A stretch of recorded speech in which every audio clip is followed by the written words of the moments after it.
Hey guys, it's me, Axial GT, and this is a DeskMini, and this is Cyberpunk 2077. Let's see how well it works.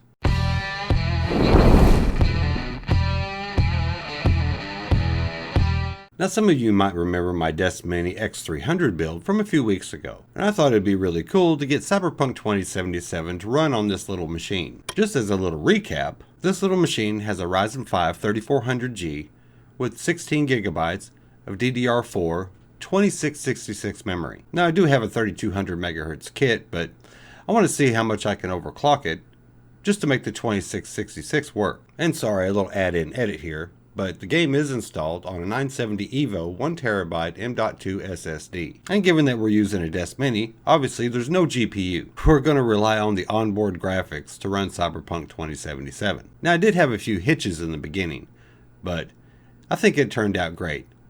Let's take a look. Now before we get started, I do want to address a few things. Oh, and this footage here is from my 3700X and my 1080 Ti, not the DeskMini. But I was just showing the smoothness of it. While high FPS is great, frame rate consistency is actually more important. That way you don't see all those hiccups all over the place. Nobody likes a game that stutters, which I will show you when we get to the DeskMini and what I did to correct it. The first thing I want to address is yes, I've been having a great time with Cyberpunk 2077.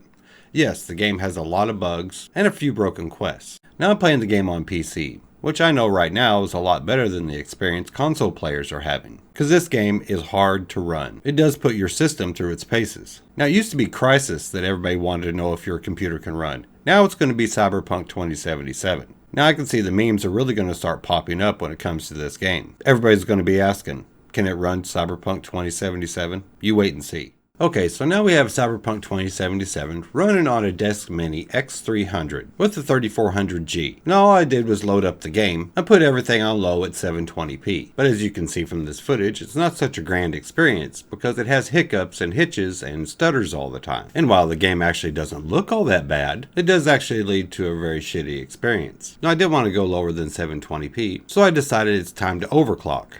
That's one of the cool things about the X300 DeskMini is that you can overclock the GPU and the CPU, and the memory if you so choose.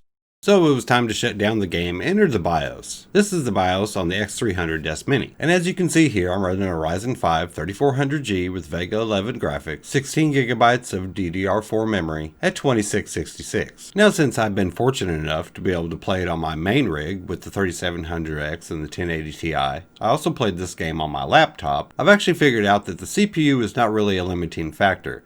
It's going to be the graphics. It's going to be the Vega 11. So that's what I want to start with when I go to overclock. So now we'll go up here to OC Tweaker, and you want to go down to your graphics configuration, the GFX clock frequency. Now right now it's set to auto, but the stock frequency for the graphics clock is 1400 megahertz or 1.4 gigahertz. Now I've found actually from playing around on the DeskMini that I can go up to 1600 megahertz without actually adjusting the core voltage. I can leave it at auto, but of course your mileage may vary. Now I am going to up my memory speed from 2666 to 2800, but again your mileage may vary. Now I could push it farther, but I usually don't mess with voltages unless I absolutely have to. I usually see how far I can push things with either leaving the voltages stock or on auto. So now we'll go ahead and save our settings and reboot the system and see where that takes us.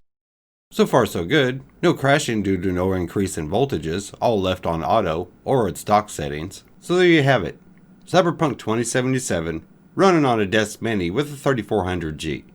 Now you may notice that the temperatures are getting quite warm. This little DeskMini is really putting out the heat. And it is running a little warmer than I really want it to, but I can adjust that through the fan settings in the BIOS. Right now it's set to standard, and I probably should adjust it to max setting.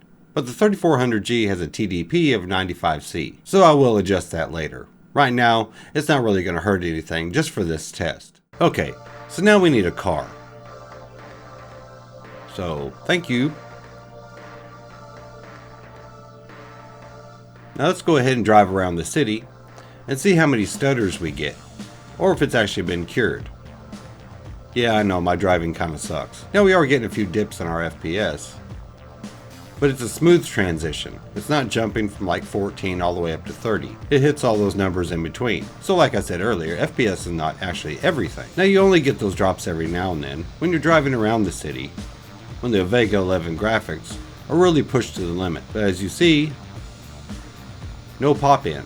a few graphical bugs, but you don't really know if that's actually the game or that we're running on a 3400G. So there you have it. You have Cyberpunk 2077 running on a 3400G on the X300 Deskmini.